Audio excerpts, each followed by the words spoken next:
Hello my fellow Potterheads, Muggles and Squibs. Welcome back to another Harry Potter video.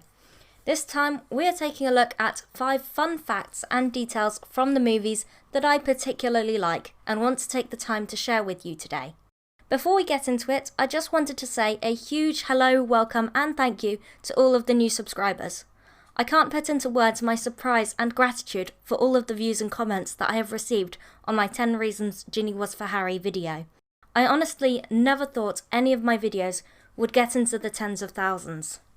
I remember that video sitting at around 12 views for over a year, and I was a bit sad about that. It took a lot of work, like months and months, and then suddenly this year, wow, there just isn't words.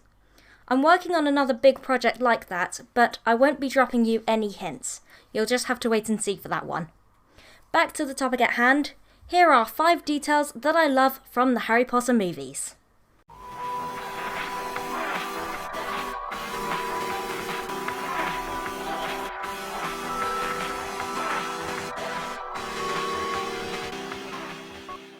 Number 5. Cereal.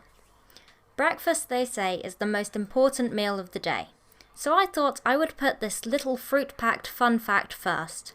One of the things which I love in the wizarding world is all the little puns, anagrams and acronyms.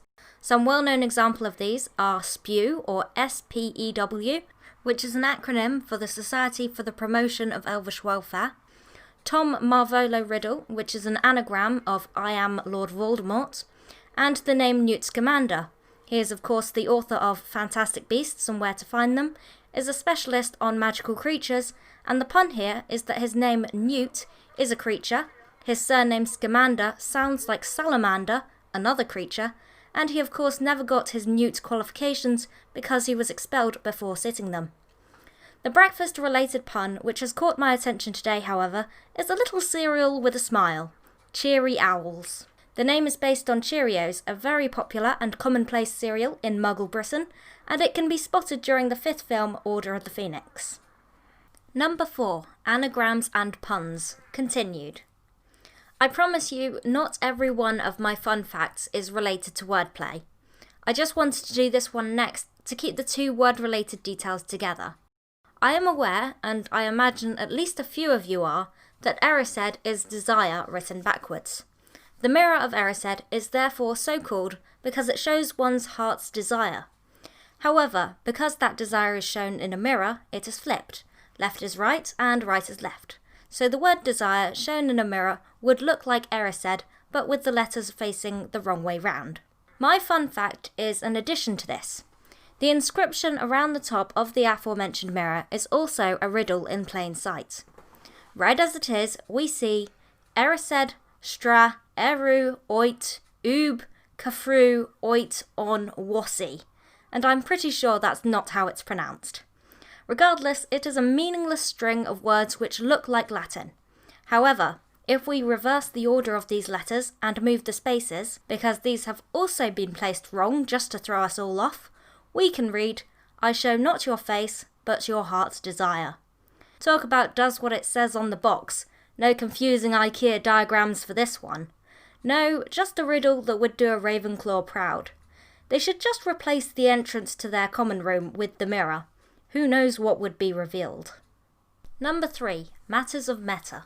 Examples of meta seem to be a commonplace feature to almost every fictional media I come across these days.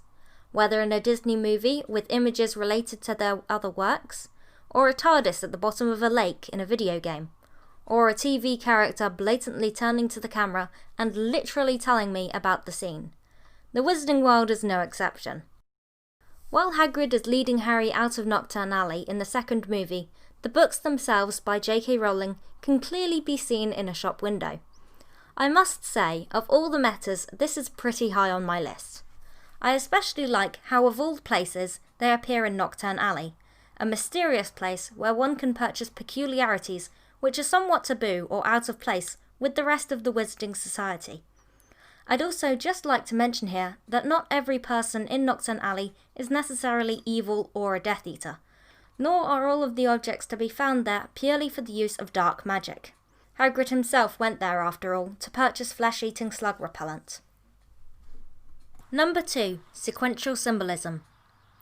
Whether you'd like to admit it or not, it cannot be denied that throughout J K Rowling's works there are a number of ideas, objects, creatures, and references to old mythologies and legends. Mermaids come from ancient Greek mythology, as does Cerberus, a multi-headed dog, referred to by Hagrid as Fluffy. Even the playing of music to put a dangerous creature to sleep comes from Orpheus and Eurydice, another famous Greek myth, and that's just the beginning. Apologies for any butchering of my pronunciation of the names, by the way. I admit I have not studied Latin or Greek myself. I'm not saying these things in any way to tear down the wizarding world. I am in fact a huge fan of how beautifully and intricately JK wove all of these details in together. It's one of the things which I enjoy most of all about her work. My penultimate detail for this list definitely has a feel of mythology about it, though I'm not sure exactly which legend it emulates. During the Battle of Hogwarts, as Harry searches to find and confront Snape, he encounters several symbols on his journey, each metaphor representing a part of his journey leading up to locating the Half-Blood Prince, Snape himself. The first foe they come across is a troll, representing the scene in the Sorcerer's Stone, or Philosopher's Stone, when Harry and Ron saved Hermione from the cave troll in the girls' bathroom. Next up is the menacing sight of the overgrown spiders, representing the iconic moment in the Chamber of Secrets when Harry and Ron fought off Aragog and his colony of Acromantula. By the way, if you'd like to hear more about Aragog and his morality, please check out my other video, my top 5 Harry Potter characters and why, and I'll leave a link for that in the description below. The next encounter comes from the gang's adventures in The Prisoner of Azkaban, when the trio faced a werewolf, Remus Lupin, and a horde of Dementors, both of which can be seen as part of the battle also.